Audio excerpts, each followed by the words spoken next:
Assalamualaikum, hey everyone, it's me Joy and welcome to my YouTube channel and welcome to another new video.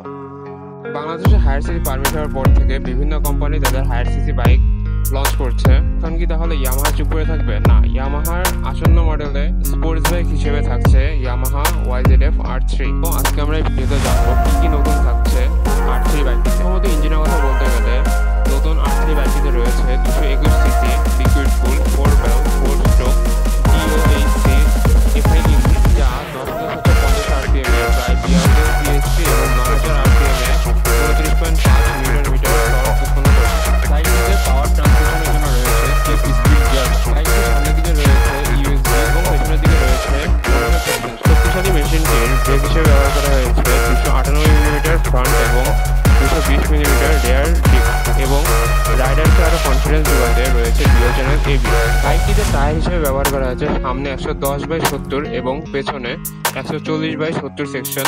তো এই ছিল YZF R3 বাইকটি সম্পর্কে প্রাথমিক ধারণা। আজকের ভিডিও এতটুকুই, সবাইকে ধন্যবাদ।